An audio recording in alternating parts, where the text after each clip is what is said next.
ये CHSL में जितनी भी पोस्टें होती हैं मोस्टली डेस्क जॉब होती है, ऑफिस वर्क होता है। और मेरे बच्चे यहाँ 12th पास वाला बच्चा अपीयर हो सकता है बशर्ते उसकी उम्र 18 साल हो।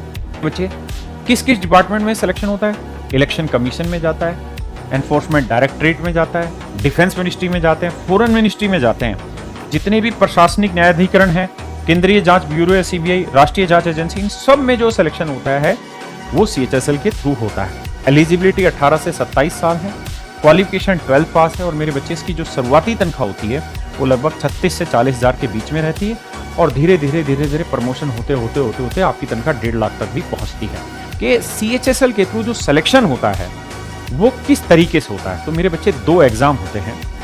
पहला होता है टायर 2 जिसे हम प्रीलिम्स कहते हैं, फिर होता है टायर 2 जिसे हम मीन्स कहते हैं, और फिर होता है मेरे बच्चे लास्ट चरण जिसे हम डॉक्यूमेंट वेरिफिकेशन कहते हैं। यहाँ कोई फिजिकल की रिक्वायरमेंट नहीं होती और किसी चीज़ की रिक्वायरमेंट नहीं होती। ये डेस्क जॉब है, ऑफिस जॉब है। अगर मेरे बच्चे हम टायर 1 की बात करें, प्रीलिम्स की बात करें, तो मेरे बच्चे इसमें जो पूछा जाता है वो पूछा जाता है जनरल नॉलेज और जनरल साइंस, यानी सामान्य अध्ययन और सामान्य ज्ञान। ठीक है, सामान्य विज्ञान आप कह सकते हैं, ये पूछा जाता है। और मेरे बच्चे 25 सवाल इससे पूछे जाते हैं और 50 नंबर के सवाल होते हैं।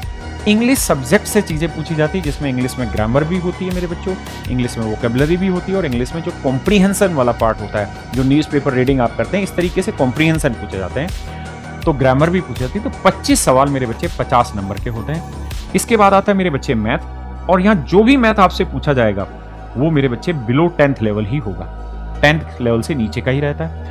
मेरे बच्चे 25 सवाल होंगे 50 नंबर के। इसके बाद आती है मेरे बच्चे एक सब्जेक्ट होता है जिसे हम बोलते हैं रीजनिंग। रीजनिंग को हम हिंदी में कहते हैं तर्क शक्ति, जहां लॉजिक अप्लाई होते हैं। तो 50 नंबर का ये रहता है। तो कुल मिला के मेरे बच्चे 100 सवाल होते हैं और 200 नंबर का ये पेपर रहता है और 60 मिनट मेरे बच्चे इस पेपर को सोल्व करने के लिए आपको दिए जाते हैं। ये है SSC CHSL जिसमें 12th के बाद आप अप्लाई कर सकते हैं।